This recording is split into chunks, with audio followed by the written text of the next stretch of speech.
Assalamualaikum warahmatullahi wabarakatuh.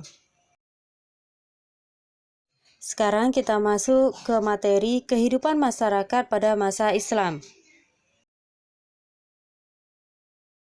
Agama Islam masuk ke Indonesia pada abad ke-7 yang dibawa oleh para pedagang yang berasal dari luar negeri. Ada beberapa teori yang menyatakan tentang masuknya Islam ke Indonesia. Pertama adalah teori Persia. Teori ini menyatakan bahwa agama Islam dibawa oleh para pedagang yang berasal dari Persia. Hal ini didasarkan pada kesamaan budaya dan tradisi yang berkembang antara masyarakat Persia dan Indonesia. Contoh tradisi tersebut adalah perayaan 10 Muharram atau Asyura sebagai hari suci kaum Syiah atas kematian Husin bin Ali, seperti yang berkembang dalam tradisi Tabot di Pariaman, Sumatera Barat, dan Bengkulu.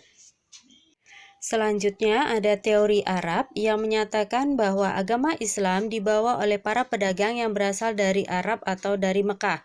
Kemudian ada teori Gujarat yang menyatakan bahwa agama Islam itu dibawa oleh para pedagang yang berasal dari Gujarat atau India.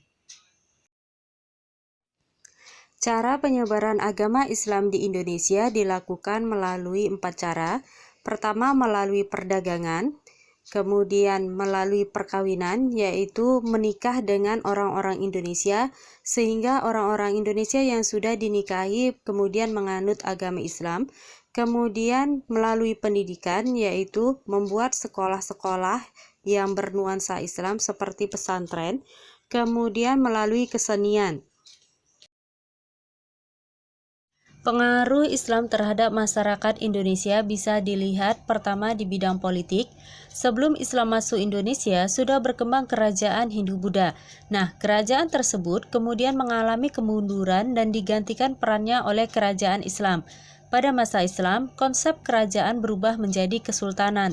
Dalam sistem kesultanan, nilai-nilai Islam menjadi dasar dalam pengendalian kekuasaan. Kemudian bisa dilihat di bidang sosial.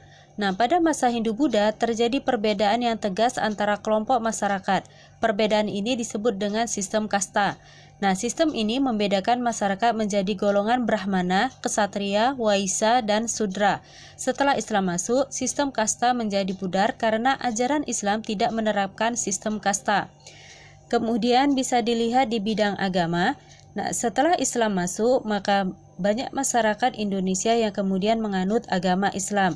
Meskipun demikian, masih terdapat masyarakat yang menganut agama Hindu, Buddha, atau menganut kepercayaan terhadap roh halus. Kemudian terakhir bisa dilihat di bidang kebudayaan. Berkembangnya kebudayaan Islam di Kepulauan Indonesia tidak serta-merta menggantikan atau memusnahkan kebudayaan yang sudah ada.